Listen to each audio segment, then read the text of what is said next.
Good evening, ladies and gentlemen, and welcome to a broadcast that'll rattle your nerves and spark your imagination. It's 1947, and America's skies are alive with mystery. Strange craft, flying saucers, glowing orbs, cigar-shaped wonders defy gravity and reason. Are they secret weapons of a Soviet foe, visitors from the stars, or mere tricks of the eye? Tonight, we journey back to the dawn of the UFO phenomenon, peeling back the veil on the U.S. government's top-secret investigations, Project Sign and Project Grudge.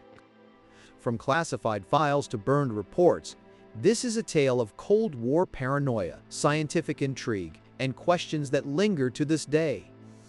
So, dim the lights, tune your radio, and keep your eyes on the skies. Let's set the stage, folks. It's the late 1940s and the world is a powder keg. World War II has ended, but a new shadow looms: the Cold War. The United States and Soviet Union are locked in a high-stakes chess game, racing to build faster planes, deadlier bombs, and sneakier spies. The skies, once a battlefield for dogfights, are now a frontier for secrets. Then, on June 24, 1947, a private pilot named Kenneth Arnold changes history.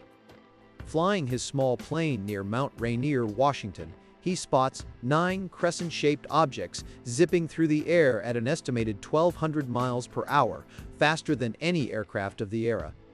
Arnold describes their motion as like saucers skipping on water, and the press pounces. The term flying saucers is born, and America's obsession with UFOs is born. The story spreads like wildfire.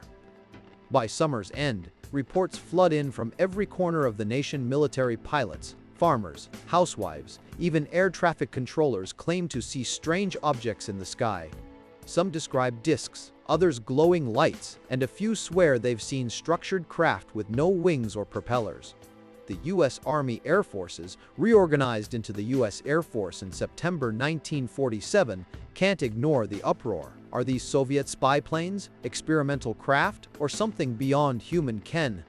On December 30, 1947, Major General Lawrence C. Craigie, Director of Research and Development, issues a directive to launch Project Sign, a classified operation based at Wright Field in Dayton, Ohio, later Wright-Patterson Air Force Base under the Air Materiel Command's Technical Intelligence Division. Officially operational by January 22, 1948, Project Sign is the government's first formal response to the UFO phenomenon. Project Sign is a lean outfit with fewer than a dozen core members: intelligence officers, engineers, and a key civilian consultant, Dr. J. Allen Hynek, an astronomer from Ohio State University.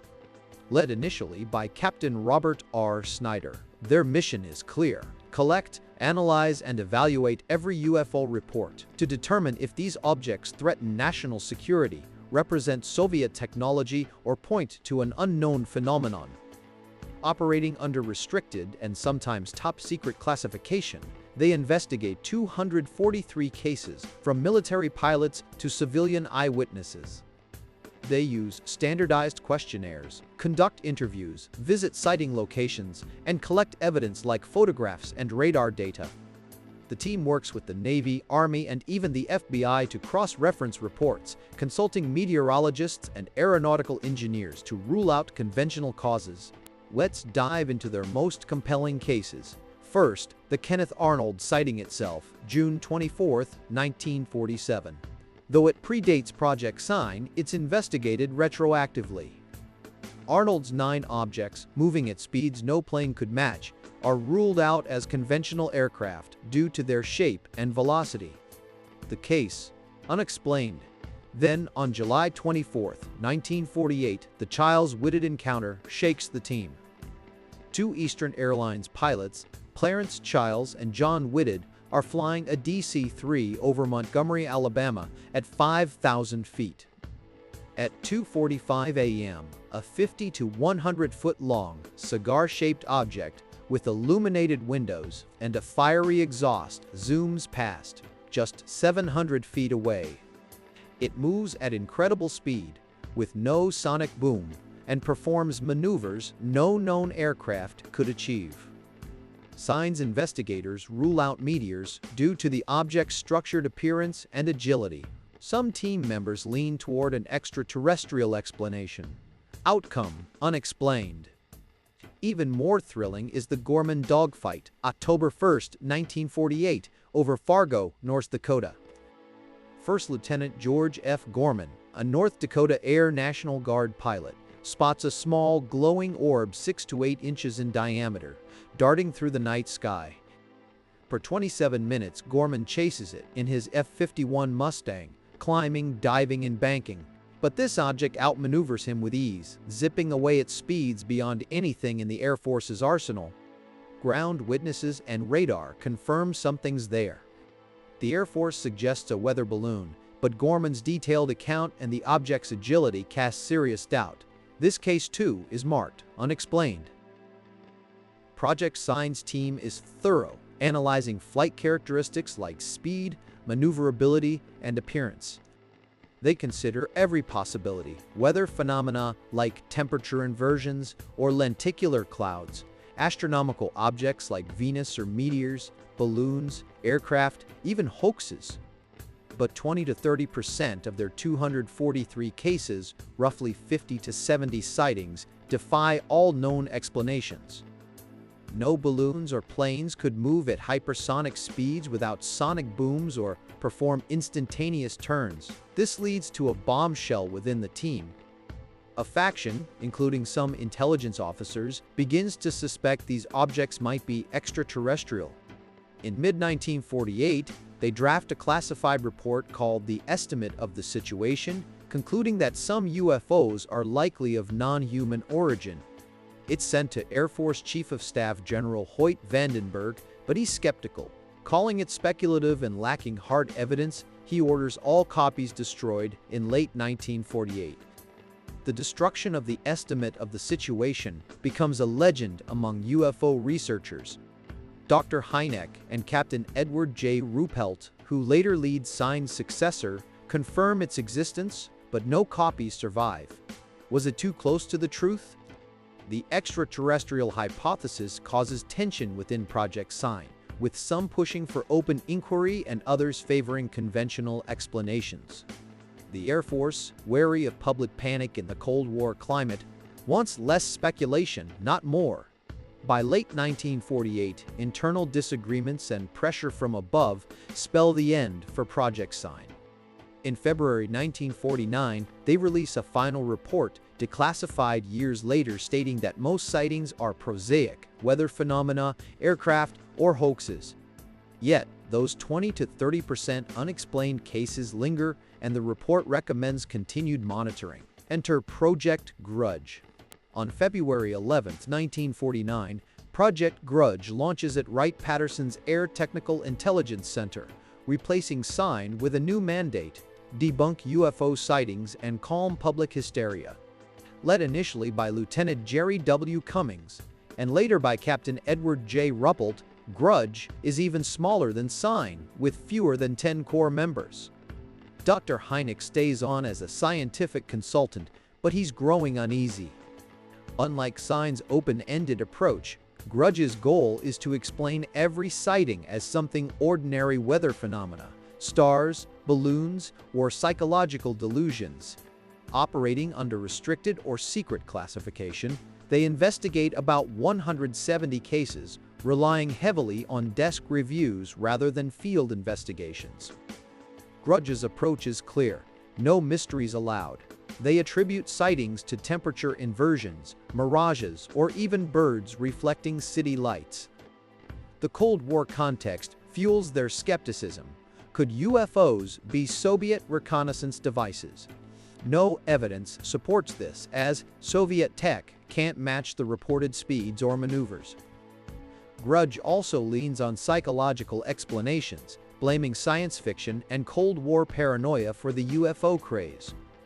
But some cases challenge their dismissive stance. Take the Lubbock Lights, August to September 1951, during Grudge's informal continuation. Multiple witnesses, including Texas Tech professors and students, report V-shaped formations of 15 to 30 lights moving silently over Lubbock, Texas. A student, Carl Hart Jr., snaps photographs showing the lights in formation. Grudge's explanation: birds, possibly plovers, reflecting city lights due to a temperature inversion. Witnesses, including credible academics, reject this, and the photos suggest structured movement. The case remains a sore point for UFO researchers. Then there's the Fort Monmouth incident, September 10th, though the 11th, 1951. Radar operators at Fort Monmouth, New Jersey, track objects moving at 700 to 4,000 miles per hour, confirmed by visual sightings from military personnel and T-33 jet pilots. The objects perform rapid maneuvers and vanish abruptly. Grudge attributes the radar returns to temperature inversions in the visual sightings to misidentified aircraft or balloons, despite radar visual corroboration. Pilots and operators protest, but Grudge stands firm. Another case, the General Mills balloon incident, January 16, 1951, sees Navy pilots and ground observers in Artesia, New Mexico, report a metallic disc-shaped object pacing a weather balloon. Grudge calls it another balloon or an optical illusion, dismissing the pilot's detailed accounts. Grudge's final report, released in December 1949 and declassified in 1952, claims over 80% of its 170 cases are explained mostly as natural phenomena, astronomical objects, or human error. The remaining 10 to 20% downplayed as lacking data or unreliable witnesses. The report, titled Unidentified Flying Objects. Project Grudge concludes UFOs pose no threat and recommends scaling back investigations. Grudge launches a public relations campaign, working with media like the Saturday Evening Post to publish articles like What You Can Believe About Flying Saucers, urging the public to see UFOs as nothing special. But Dr. Hynek grows critical, later arguing Grudge's dismissive approach ignores significant data. He believes unexplained cases deserve real study, not quick write-offs. By late 1949, Grudge is effectively dormant, with minimal staff and funding, but sightings like Lubbock and Fort Monmouth in 1951 reignite interest, forcing the Air Force to act. In March 1952, Project Grudge transitions into Project Blue Book, led by Captain Ruppelt and later Dr. J. Allen Hynek, who pushes for a more balanced approach. Blue Book inherits Signs and Grudge's case files, running until 1969 and investigating thousands of sightings. Sign and Grudge's legacies endure. Project Sign, with its 20 to 30% unexplained cases, dared to ask if we're alone in the universe.